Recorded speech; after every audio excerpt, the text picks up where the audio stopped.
Hello, welcome, welcome, friends. Welcome back to Anti-imperialist America. I'm your host, Dush James, the Marxist-Leninist truck driver, coming live from rural North Carolina.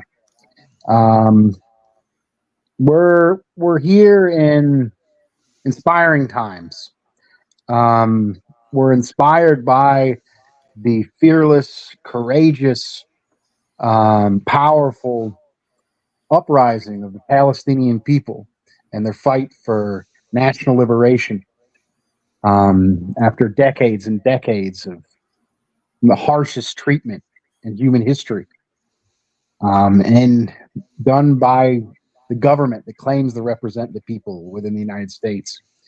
And I'm glad to be joined with good comrades, um, journalist, activist, writer, comrade Al Suarez, also along with journalist, author, longtime organizer, Musa. How y'all doing? Pleasure to I be am here. great. Inspired. Right on. So let's get into it. Um, Brother Suarez, maybe you can just give us a quick rundown of what happened. So Saturday morning, in an unprecedented guerrilla attack, and I stress guerrilla because the Palestinians have never had an army to defend them, never had an army of their own to defend them, and I believe Israel is the number four most powerful military in the world after the United States, Russia, and China. Clearly, the most powerful military in the Middle East. And here you had this unprecedented guerrilla attack, which was successful in not only penetrating after almost 20 years the border fence between Gaza and Israel, but it went into military installations and kibbutzim, also known as settlements near the border with Gaza. And they captured a number of prisoners of war, including generals. I heard up to 150 people. And there's also footage out there, real footage, not the fake footage that you're seeing, of when Hamas or other militias, because there was 11 other militias besides Hamas that took part, including a socialist militia, all working together in secret, having planned this for quite some time. There's footage of them releasing when they realized they were civilians, releasing women, releasing children. There's an Israeli woman who talked about how the fighters that were on the run took refuge in her house temporarily and treated them humanely, even asked permission, can I have your banana in your kitchen, ma'am, and then left. And there's footage of a woman and child outside of kibbutzim, and the fighters let them go and say, oh, you're civilians, go.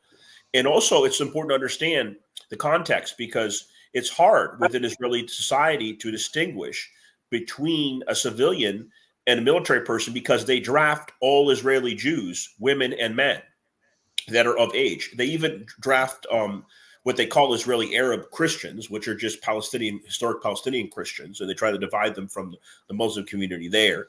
Clearly, in the occupied territories, was called the occupied territories, East Jerusalem, West Bank, Gaza, Christians and Muslims united against the Zionist oppression. That's something that a lot of Americans, especially the Christian right, still do not understand.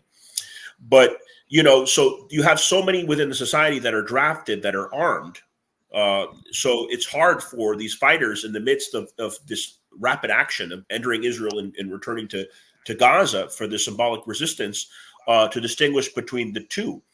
But clearly, the targeting of civilians for political gain, which is the textbook definition of terrorism, is being conducted by Israel. Just look at the retaliation. Are they bombing military installations? No.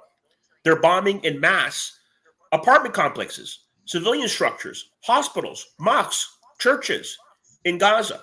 And also, in a form of collective punishment, they're cutting off electricity, water, and they don't even care about their own 150 POWs in Gaza because they need that water. They need that electricity too, and they could be in any of those buildings. Netanyahu does not care about Israeli lives. He does not care about Jewish lives. He has members of his cabinet more extreme than there were in the prior regime. He has openly fascist members of his cabinet that are calling for an extermination or evacuation of the Palestinian population of Gaza. And Biden, he's given them a carte blanche. He's sending them more weapons, and they're already a powerful military, as mentioned. And so finally, in the Gaza ghetto, they responded. And now Gaza's in rubble. They're bombing them en masse. And the international community is doing very little about it. They're making more pro-Israeli statements. Much of the media, it's the same. The local media and the protests we showed up to, they only want to show one narrative. They don't want to show there's Jewish people that are against Zionism. They don't want to show there's non-Palestinians that care about this and that are pro-Palestinian throughout the country, in the towns and the cities here within the U.S. empire, people that are not indoctrinated, that know the history, that know the geography of the region. And this is the reality that we're facing right now. Very well said. Yeah, I just want to give a little context how the Palestinian issue is so in line not only with all oppressed people of the world, but workers within the imperialist countries. We're fighting against the same monopolies. Our public funds are being stolen from us and given to weapons manufacturers that go to Israel and maintain a horrible apartheid state, open air concentration camps, essentially slave labor camps. Palestinians, if they want any food within this non-state territory they're routinely discriminated against, they go into the Israeli territory to work jobs, passing a gate every day with no bargaining power and over also those the wages. Egyptians, Dust, are complicit in this. Sisi himself got word of the operation and tried to warn Netanyahu, who was too arrogant to do anything about it. But the Egyptians also have a siege on Gaza. They're complete sellouts. As a matter of fact, there are Latin American countries right now that are more supportive of the Palestinian cause than some of the Arab countries that have been in this so-called reconciliation process with Israel, such as Venezuela. A lot of them have the same enemies. You basically have concentration camps, slave labor camps, where people are forced to cross these borders, or they engage in cottage industries. Basically, and the majority of the people are children or younger. They're routinely bombed. This is a horrible humanitarian disaster, and it has been for decades and decades. And the same people doing it to them are the same people that are oppressing workers and oppress people here. The same weapons manufacturers that produce the things that keep down the Palestinians, the same people that shoot down black, brown people and workers in the streets here in the United States. It's linked, and it's really hard for people to see that. And my job is a rural anti-imperialist. I'm trying to, get people out to demonstrations, but also use these flashpoints to build infrastructure and communities of resistance and institutions that can maintain these communities and these understandings for the long run to come. And so I had a really busy weekend with my family, and I didn't hear about the news till Monday morning. And I was able to go online, figure out what happened. And one of the first places I went to was the Answer Coalition website. PSL and the Answer Coalition has been doing a great service to the anti-war movement in the United States since I've been in the movement, since the Bush era and the Bush wars. And I spread out to all my contacts. And a lot of the folks I know are, older folks or really hardworking folks. And there's not even a demonstration near them, or we work so many hours, it's hard to get out to it. And Comrade Suarez was able to get out. And I'm absolutely glad that last minute, Comrade Musa agreed to come on here. And he was also able to make it out to a demonstration day. And I just I'd like want to stress that even though I'm in Jacksonville, I had to drive almost an hour and a half to a town outside of Daytona to go to my pro-Palestine protest Monday. And that's because a lot of the people in the community here, there are activists, but they focus on domestic issues. There's not a big immigrant community. There's not a big Middle Eastern community. But, even though our protest was small outside of Daytona, the journalists that showed up from the bourgeois press, of course, assumed that we were Palestinian ourselves. They couldn't consider, like I said earlier, that somebody could be Jewish and anti-Zionist, or somebody could be non-Arab or not Palestinian and against the Zionist terror. So I want to go to Musa first, and maybe you could start out by a little bit of your response to the situation, and also if we could get a report back on the action that you were able to attend today. Yeah. So, I have been pro-Palestine, anti-Zionist for 20 years. This issue in Palestine has, they're essentially they are calling for a genocide on the Palestinian people in the Gaza Strip. Not being able to get water, to get food, and this demonstration specifically that I was at today, yes, it was a Palestinian, pro-Palestine Palestinian protest, but it was focusing on the media's, one-sided, the bourgeois media's one-sided, narration of what's going on in Gaza, um, and today, I was so fortunate and so blessed to be there, that there were so many Palestinian, protesters. They were the ones who organized the march. They were the ones who rallied and mobilized here in along with other organizations, including BLM Philadelphia, a bunch of anti-war, and socialist and communist organizations all helped mobilize here. And it was just so beautiful to see not just Palestinians, blacks, whites, all kind of working class Latinos, like the diaspora, the oppressed people of the world really rallied and came out and showed support for the rise up in Palestine, and it was great. It was inspirational to be there, um, especially seeing a lot of the young faces. I talked to one of the demonstrators who was Palestinian. He was 16 years old. He told me he cut school and he bought a bunch of his friends and they cut school just to go to the protest. So it was kind of like inspiring because I'm like, I remember those days. I remember those days when I used to cut school to go to demonstrations. But Musa, how was the turnout for the counter protest? They were small, so I'm getting there. So Okay. as we were, during the entire, we speaking, we had speakers there. They were speaking really very powerful speakers. They this demonstration was very well done. We met outside the WHYY, um, their station, and we protested. Throughout the protest, in the very beginning, there were Zionists and they were yelling "fuck you."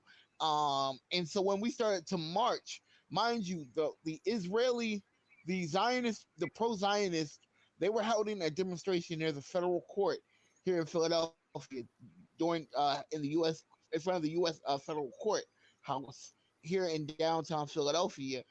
We were marching straight down there. We were marching down towards where they were, not purposely, but we were trying to, we took the streets. We were taking the streets and we were marching. When we reached where they were calling us animals. Mind you, we were nonviolent. This was a nonviolent protest. We were, we were, just demonstrating, chanting "Free Palestine," and these Zionists, uh, were throwing middle fingers. We were throwing up peace signs. Everyone had their peace signs up, and they were, chanting us down, calling us animals. Um, um, one of the ladies who was she was an older Palestinian lady, had pictures, a poster with pictures of dead Palestinian children, and they were laughing at her, and they were calling us animals, and it was funny. But the worst part about it was when we got to where they were, the police lined the street, encircled these Zionists. They literally surrounded the Zionists as if these big bad Palestinians, these pro-Palestinian marchers were going to to to hurt them. And most of the people that were there that were on their side were older people. Like we were just gonna just beat them up or something. So it really showed that. And I said this to one of the comrades that were marching with us. I said, of course the Zionists are going to use are going to use police to protect themselves. They always do. Just like They're the going to settlers Zionists. use Israeli soldiers to protect them when they attack Yes, Palestinians. yeah, it's in their DNA. And so it was beautiful. It was beautiful. You had people from all walks of life there, and it was a great and beautiful time. And I feel like um the mobilization here in Philadelphia was successful. I'm curious, was there I like a few hundred people that were pro-Palestine, just a few dozen counter protesters? Does that seem accurate? Yeah, that's about what. But it was more than a few dozen. It was more than a few hundred of us. It was like I would say almost 1,000 people there, Impressive. and it was In it New was a York, I huge heard they had a march. big one too in New York City. But I don't. I want to say this. Yeah, I want to say this to you guys. Did you guys hear what Russia said earlier this week?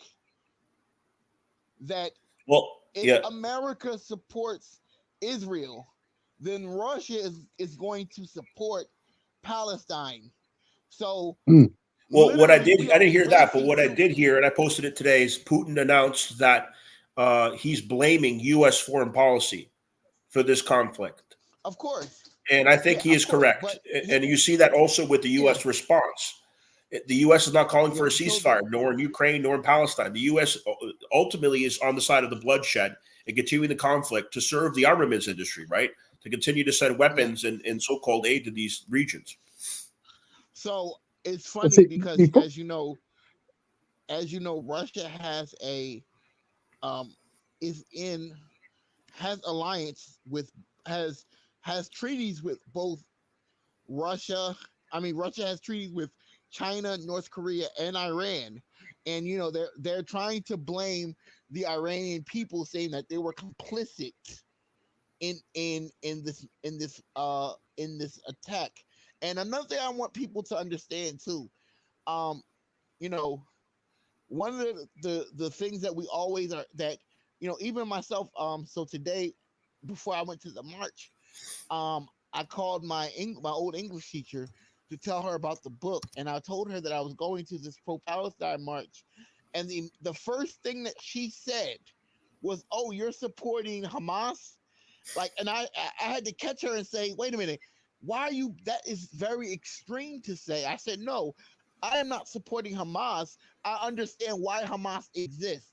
Hamas, Hezbollah, Taliban, the Boko Haram, they exist as resistance.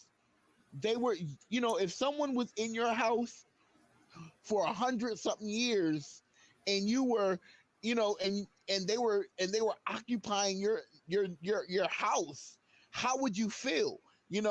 How would you feel? But I and this is what is being said, and this is what's being put in the fake media, is that if you are pro Palestine, you're pro Hamas, you're pro Hezbollah, and that's not necessarily true.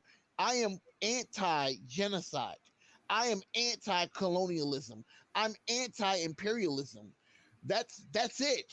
And like I said, I understand why these different organizations such as Hamas, the Taliban, and Hezbollah exist. You know, they were freedom fighters in their country. They're anti-colonial. They understand what it means to be in a police state, constantly living in a police state.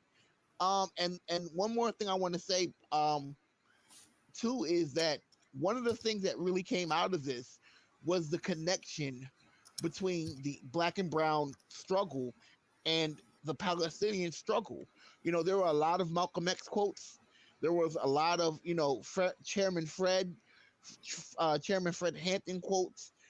Like the Palestinians understood And like I said, what I was telling you guys pre-show is when Ferguson happened, the Palestinian um, leadership wrote a letter of solidarity to the Ferguson and Black Lives Matter.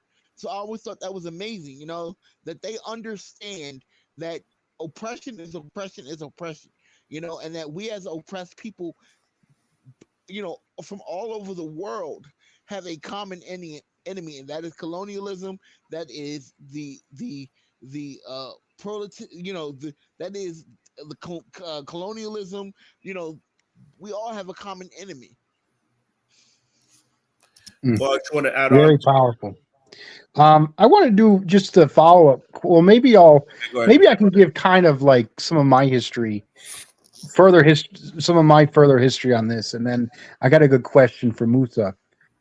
Um, and that is this back in 2008, there was a horrible genocide. There was a horrible escalation of the genocide of Palestinian people, and I had just moved from a small rural town to Greensboro, a larger, mid-sized um, city for me. It was a large city for me, and this genocide, the escalation just happened. It was so obvious to anybody that wasn't completely drowned out by, the West propaganda. Anybody with a conscience and a heart of any political persuasion that wasn't complete mind, who wasn't completely manipulated, went out to the Palestinian people.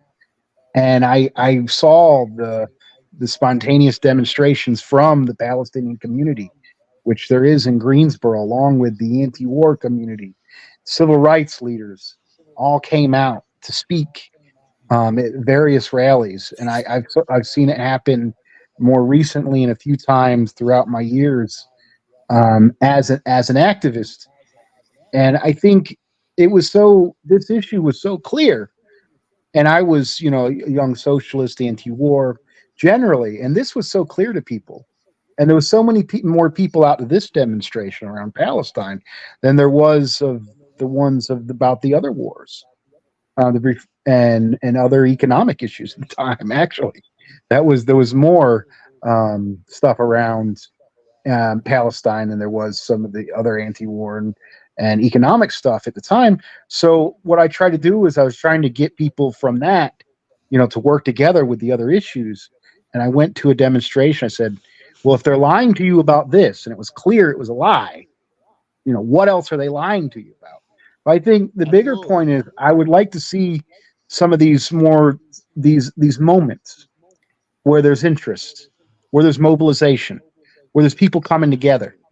How do we convert that into long-standing connections, infrastructure, organization? And I want to ask Comrade Musa, were you able to get people's contacts information? Are there people you can do Absolutely. further actions with going forward? Yeah. So, the one of the groups that organized, I have a, I have a, being here in Philadelphia, and so one thing about Philadelphia is we're a very large city, but the left community, the far left community, the left community is kind of small, and you know, when there's a protest, everybody knows about it. So, it's like one of those things like, a friend tells a friend, but there are alliances, there are deep alliances. And I feel like living in a city like Philadelphia where you can have um you can show up to a police brutality march one week and then show up to anti-Palestine, a free Palestine protest next week. It just shows that these connections were deeply, these are deep rooted connections because it's something special. We did have a couple weeks ago we had a police brutality protest. A police officer was murdered. Not a police officer, a police officer shot an unarmed Hispanic man in North Philadelphia, and that was a huge thing. And everybody was out, and everyone came there, and everyone, we protested and demonstrated, and then this week, those same people are putting together, the free power, the Palestinian the pro-Palestinian protest. So it is deeply connection, and I feel like if you are if you are an activist, and no matter what size city you live in, no matter what size community you live in, even if it's just 5 or 6 people, create that space and build those connections with the community. Get involved. I always say I am anti-online activism. I call them computer comrades. My computer comrades. You know, like if that's all you're doing, if that's where you are, that's great. But there is no need for you just to be, you know, online and having these ideas. You should be out in your community. You should be putting your teachings and all of your beliefs in action. You have to be there. You have to be present. And I just feel like today, and especially with the younger generation, they are they are amazing. They're doing amazing jobs. Social media. I have to understand that when I first started, and maybe Dustin, when we first started, we didn't have the pleasure of social media. You know what I mean?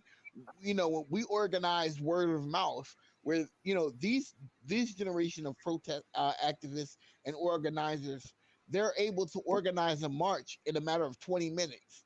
You know, they're able to mobilize quickly because social media, and that's why I say it's there's no excuse. No matter what community you're in, no matter what size community, no matter how many people may share your belief, if you are, whether you're in the labor movement, or you're in the anti-war movement, or in the Black Lives Matter or whatever, you should connect with those organizations that are close to you and get involved.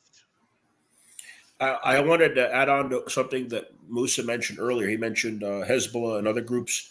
Hezbollah is a member of Lebanese parliament. And, whether I mean, they were elected. So, whether they have a wing that's militia, whether they're backed by Iran, the fact that they're coordinating with Palestine, the fact that they're launching their own missiles to resist, I think is a good thing. And you can even look back to Ireland, right? The IRA, the Irish Republican Army, they were considered by the British terrorists for a long time, and now they're members of parliament as well within Ireland and within the United Kingdom. Looks like we lost Moose. I'm very glad. We got working class internet going on. I'm sure I'm he'll very come glad back. he He's was on his able. cell phone. I believe, excuse me, I believe he's on Wi-Fi. So it's not a question of limited data, but it's hard to connect sometimes with StreamYard through your phone. He doesn't have a computer currently. But I wanted to mention I was really glad to get his report. I actually wanted to go in and get your report, and it Musa's last thread ties in nicely. And rural organizing and smaller city organizing has been what I've been doing, and getting people out for anti-war stuff in a small southern town is almost impossible. Sometimes, like the most we've had anti-fracking rallies.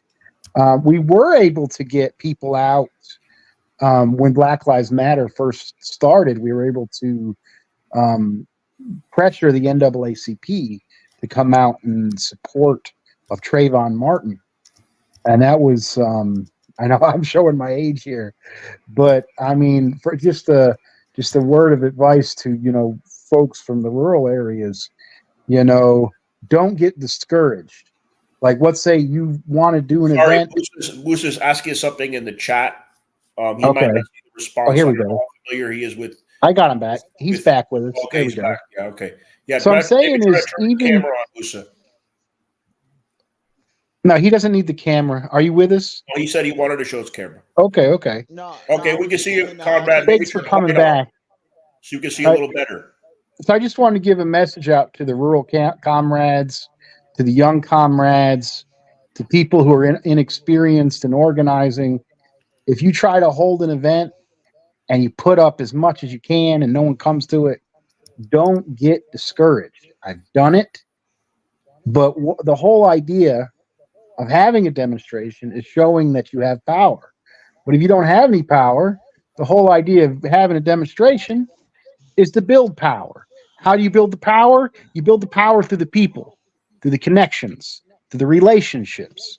So if you're able to go, if you're a rural town, and you're able to meet people, like-minded folks in the area, what kills organization is sectarianism. Oh, they disagree on this or that. There's a lot of disagreements right here, but we're here together because we all support the working class and oppressed people. And those are enough to hold us together as comrades. Some of us are old left. Well, all three of us are in our 30s, and we've been activists as we're teenagers. So we have that in common. Yeah. The people that are just coming in, 16, 17-year-olds, we're glad they're joining. And we're here to help educate them and help inspire them. And one of the ways you educate is through revolutionary literature. And I was trying to mention when Comrade Musa got disconnected, in case he couldn't, he's writing a new book that I recently wrote the forward to that I revealed on my blog. It's his first book. It's going to come out in December. It's called Revolutionary Theory, Class, and Race. Yeah. And so we get into the intersectionality of how it doesn't have to be either or. You can both combat racism and classism and still be revolutionary Marxist or socialist within the context of the U.S. empire, which is the main focus of what I understand of the book so far that he's still working on. But I think that Musa, I know him in person. He spent some time here in Jacksonville at one point as well, 3 years ago, around the time I first moved out here. He's known a lot of the same people as me, and we're fighting. We might have minor differences here or there, including Dust and I, but we're fighting for the same legacy, the same anti-imperial struggle of those fallen comrades that have passed in the past few years, like Kevin Zeese, Russell Pell, Bruce Wright. Bruce Wright's widow recently put me on the board of the Refuge. We're working with the Huru, Musa, and I, Revolutionary Alliance as well. We have an event coming up in D.C. November 4th. Musa and I will reunite then as well. And it's important, Dust and I, back in March earlier this year, I got to meet the chairman of the Uhuru movement, and I got to go to the status hearing the other day in Tampa. And so it's really important to show up. And like Musa said, don't just be a computer comrade. Show up if you can, even if it's a small rally like the one I attended outside of Daytona. You can make connections. Let's hear more about that. How did you learn about the event? What did you go and what did you see there? Were you able to make and build connections and further mobilize? So I found out about it around the same time that you sent me the information. It's funny because around the same time, Dust and I were both looking at the same thing. So there was a list that the Answer Coalition, which is part of PSL, Party of Social Liberation, were very good in the anti-war struggle since the Iraq War, since 2003 here in the United States. And so they had a list of the nearest protests to you to support the Palestinian people.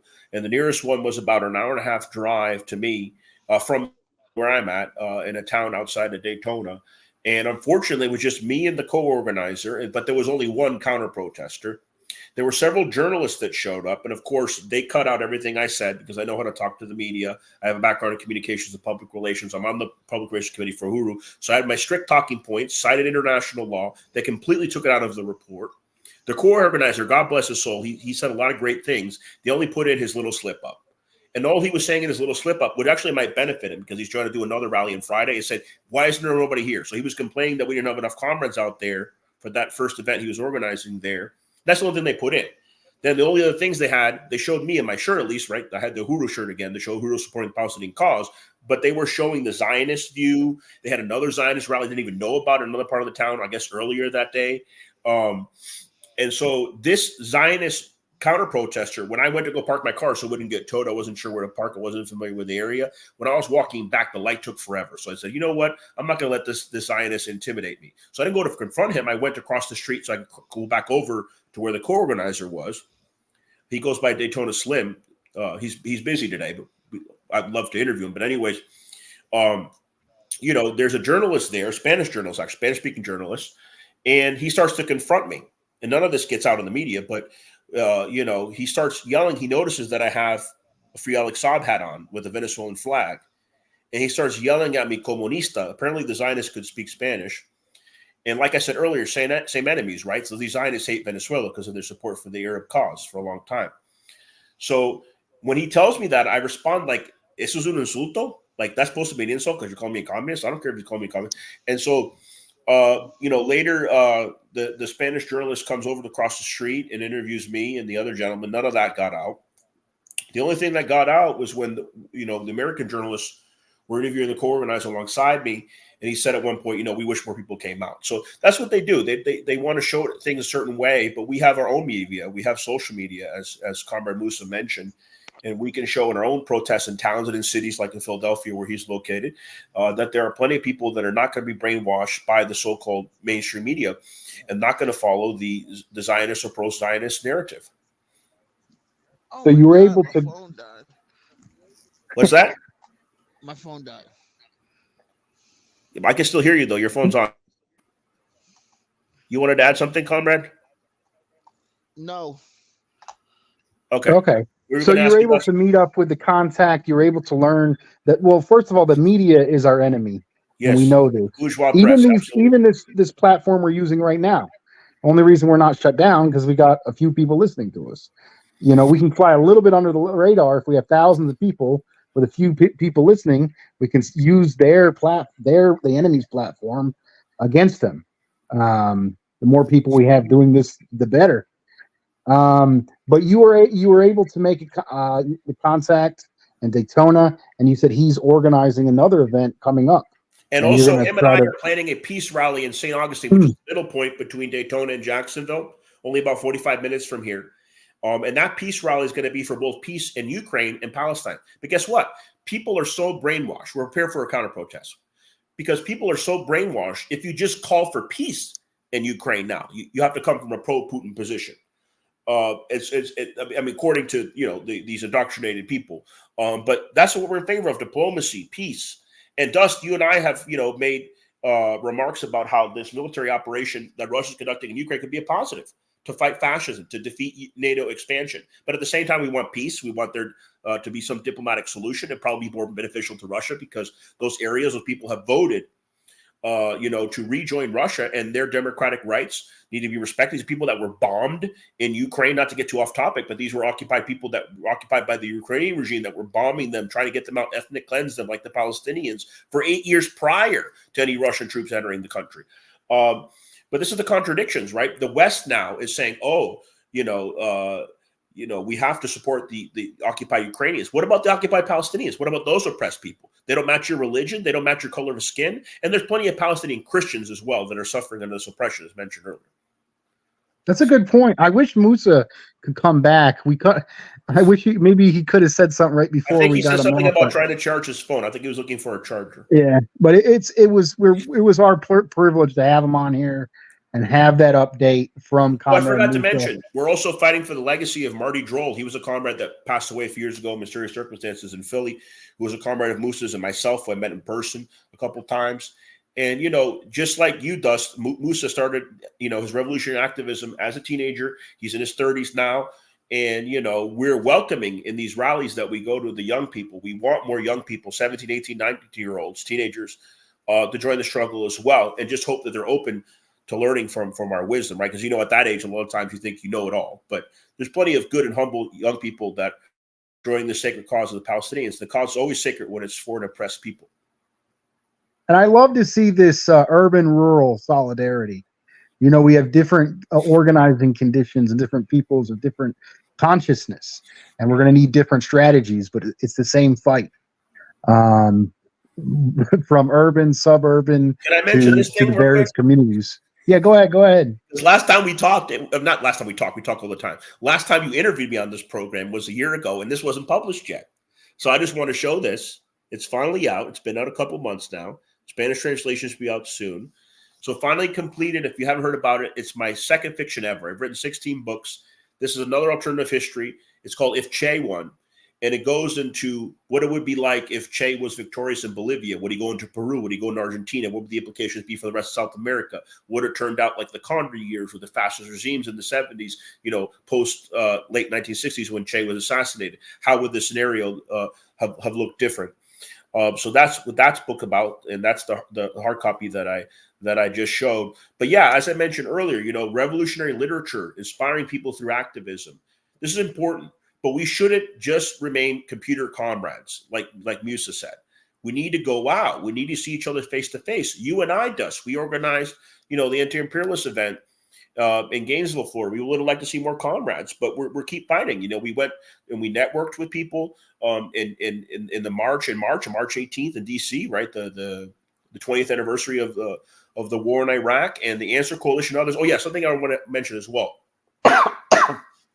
Unless the Green Party produces a better presidential candidate, I am for now supporting Claudia de la Cruz, and it's not because I agree with every platform position of the PSL, but I'm fed up with Cornel West because I agreed with this position to leave MPP. I supported that. There was many reasons to do that. He expressed at the time why he was leaving MPP. He did the right thing. He joined the Greens, more ballot access, right? And I'm not coming at this perspective of a Green partisan. I'm an independent. But he didn't ever say 2 weeks on why he left the Green Party. He hid behind Jill Stein and had her make a statement. That's not what a leader does. And then he comes up with the position on Palestine. This was the last straw. He came up with a tweet the other day. And in his tweet, it was mostly good, but then he said something that was unforgivable for me. He called Hamas an occupying force. Hamas didn't stay in Israel. Hamas did a guerrilla tactic and then returned to Gaza. How could he call them an occupying force? How could he insult at this moment the Palestinian resistance like that? That was the last straw. And I announced on Twitter, I didn't say I was going to support Claudia. I'm announcing this publicly the first time. But I said on Twitter, I said, and I met Claudia once, I said, I no longer want to vote for Cornel West because of this. I don't know your view on that. I'm not trying to cause any division. I'm just giving my own personal view. No, I can go. I mean, I'm an organizer in a rural area. And the people who do know of Cornel West look at him favorably because they see him as a black revolutionary. I met him once, but these positions. I'm not gonna heavily criticize him, because I think he's still on our side.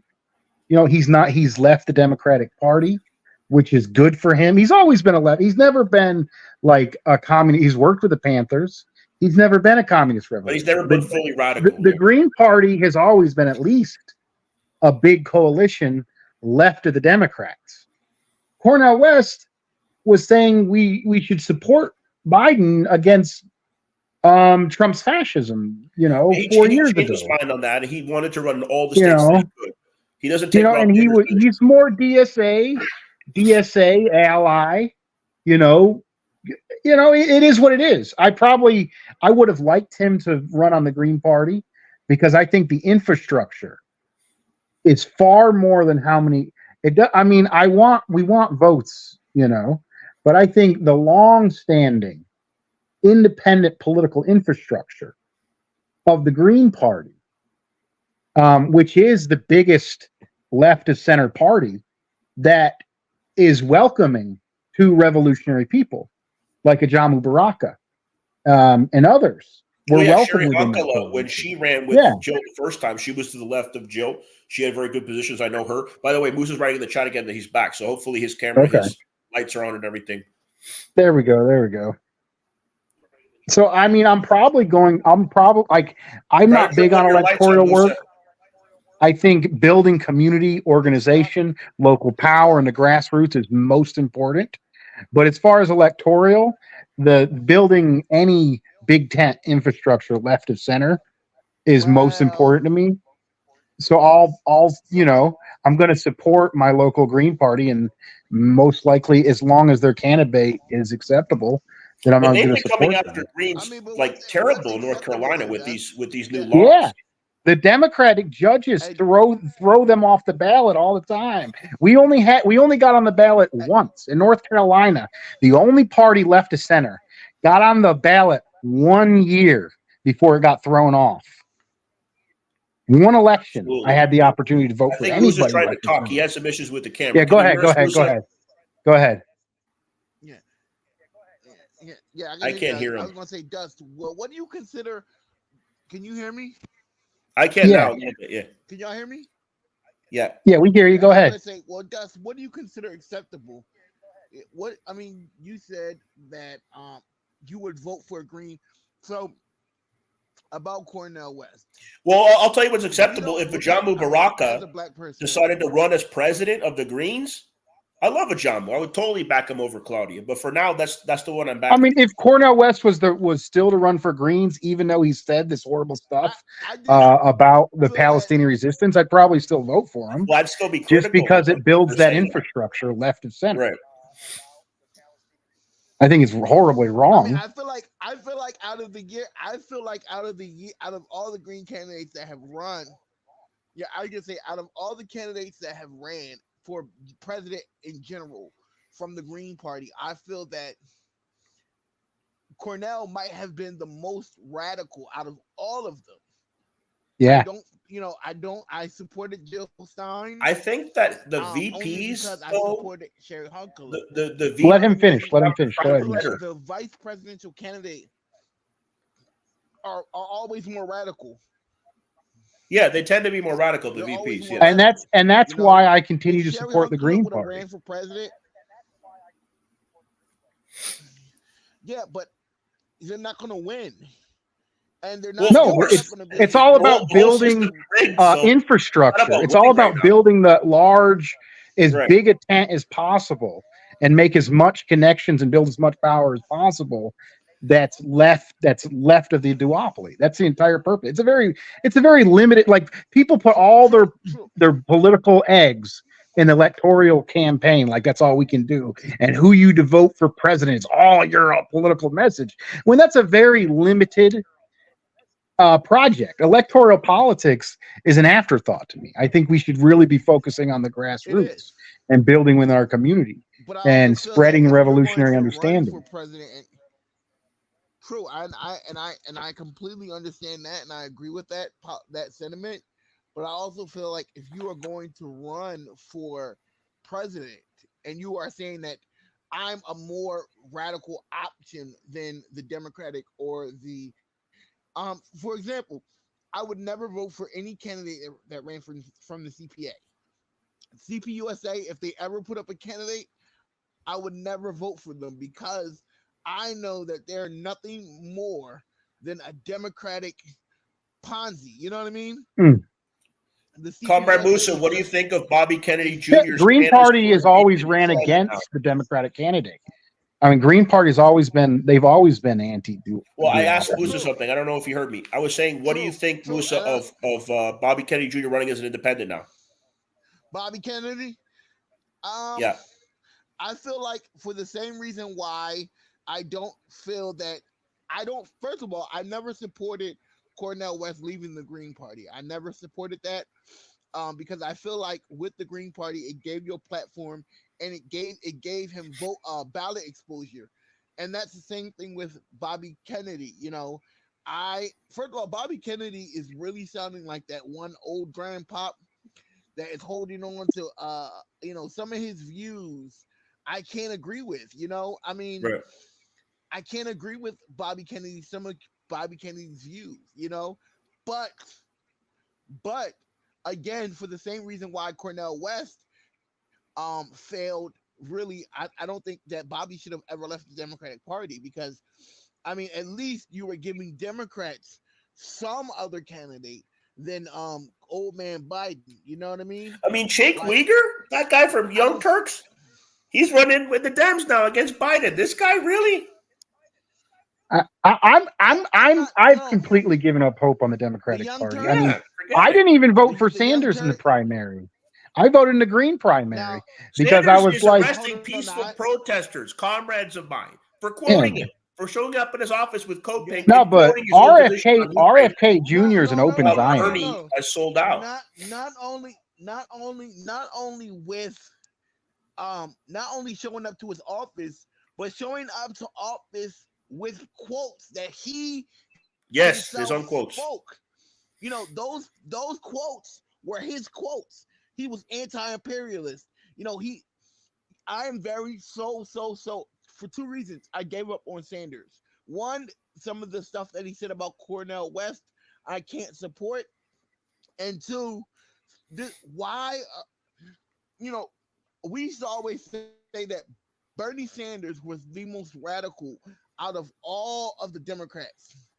He was like our last hope. You know what I mean? He was like the last hope. And even Bernie is now left of center. Is center left. He's not. He's He's not. right wing to me, man. He's still in the Democratic Party. He's pro imperialism now. Yeah, but that's what I'm saying. He's pro because he's now become a pro imperialist. I mean, he's at least center. Like you're talking about, you can't talk about you want fair wages, you want $15 living wages for people, and be pro Israel. You understand what I'm saying? Mm. Like because oppression is oppression, whether you are oppressing people in labor or you're oppressing people by colonizing their country, it's still oppression. You can't And be Dr. King said it: the protesting. more money we I'm sent to pro war, $15. like it was in Vietnam at the time, the less money for programs of social uplift. Our social programs are suffering. Just a fraction of what was sent to Ukraine could have erased all homelessness in the United States. And all this new money sent to Israel. Absolutely. And it's here at home, and it's only spreading Well, conflict. We there's need diplomacy, we need peace, we need dialogue, and we need these fascist regimes to cease to exist. there's also a material And one connection and between the oppression of oppressed nations external, like Palestine, oppressed nations internal, like Afro America or New African Nation of Aslan, and of workers. And it's the same few monopoly capitalists, oil banking cartels on an international scale that use the same military apparatus, police apparatuses, state apparatuses, global economic institutions to extract profits from the oppressed nations and worker class alike to the same few monopolies. Like they're so connected on a political, economic, that's material basis. Go and ahead. Go ahead. and that is why, and I'm just saying, and that is why it is so important to support any form. If there's a protest about any form of oppression, I'm going to be there, and you should too, because you understand, and when I got disconnected, I'm still watching you guys on YouTube. You guys were talking about the young generation, and I feel like they get it more, even more so than when I was a kid. We had to figure these cross intersectionalities out. That oppression is oppression. These kids understand it far better than me when I was a 16 year old protester out there fighting for Black Well, lives Musa, and why do you labor think movement. I DeSantis has didn't. sabotage education in Florida? He doesn't want those young people that were turned out 3 years ago that were white to be alongside oppressed people within the U.S. empire. He's trying to prevent the next generation from knowing the truth. So that's why I have to push back against that fascism. Absolutely. Yeah, Ron DeSanctimonious is you guys like that? You like Trump? The Trump. I love that name, Ron DeSanctimony. Uh, he understands that if you can alter history, if you can omit and write out history and write history the way you want it to figure out. Education is one of the key foundations. I talked in my introduction in my book. I talk about political education and how important and how key it is. Another shameless plug, y'all. My book will be out on December 6th. Revolutionary Theory. December 6th. Yeah, I It'll be mentioned it. out. It'll be on Amazon, hardback and paperback and Kindle. Make sure you cop it, please, please, please. That was my shameless plug. But I feel that political education is very key to to the future of not only this country, but the keys to continuing the struggle of oppressed people. And like I said, these generations that are coming up, they're doing it a lot different, and they're doing it a lot. There's a lot. They have an advantage that we didn't have as young activists. We had to sit in political education classes and read books and read. We had to read. Chairman Mao's Little Red Book. We had to read. Revolutionary Suicide. These kids now, they have an advantage because everything's at the palm of their hand. They don't And have to also go to a important to political debate, education to class. push back against your professor if they have a bourgeois position, to push back against other classmates, form your position and defend it. That's important in education as You well. know, so I just feel that So political education is paramount. so we're getting close to an hour, and I gotta get ready for work in the morning. I think this is a wonderful conversation, a little all over the place. We're all passionate about the issues. I would like to go into a round of conclusions. Maybe we could start with Suarez, and then I'll go, and we'll have Comrade Musa take us out. I'd like to go last if Comrade, that's okay. I would prefer. I can have you go second to last. Is that fine? I really Oh, want you want to Musa go last, Dust? no, I want Musa to go last. Oh, okay. You want to go second to last instead? Yeah, you go ahead, Dust. Okay, so in conclusion, I want to thank both the comrades for both their organizing efforts, their dedication to the cause of the international proletariat and oppressed peoples, and the work they put in. We're all working class folks here.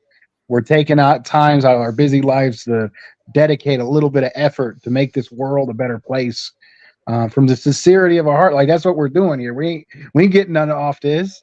This is our project of love to the people. And I want to thank y'all for coming on here.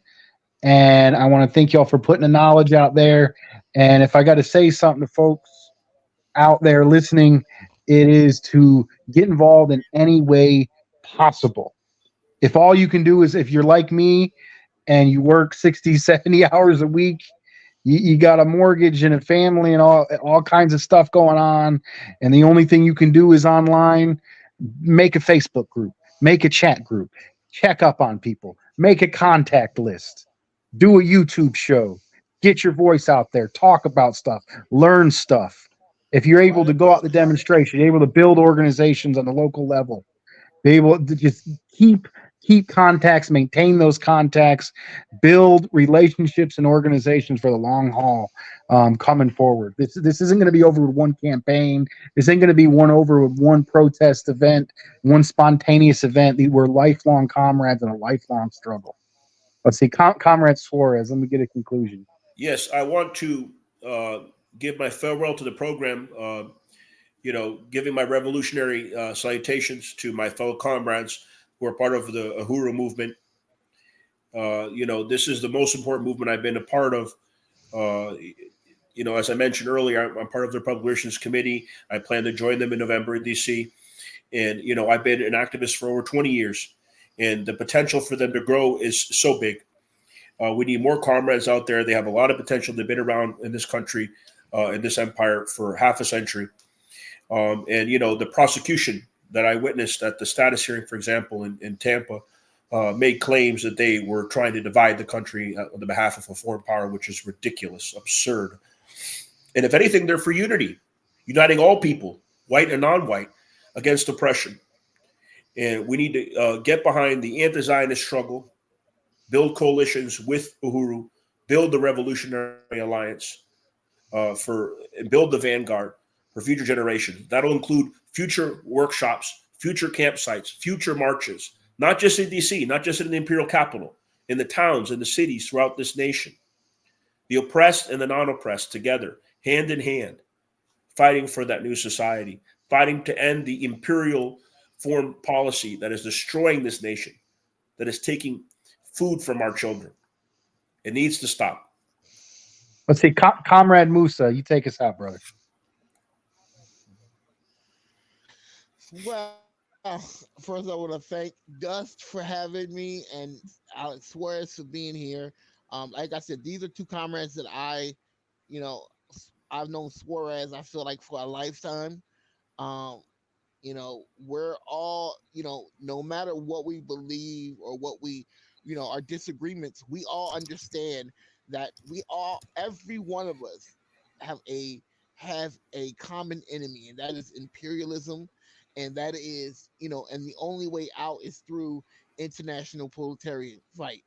And oppression is oppression is oppression. I've been saying that all day, and I'm going to continue to say that because that's how I feel. I feel that no matter what our disagreements are, our common enemy is going to use those to divide us, and we cannot let them.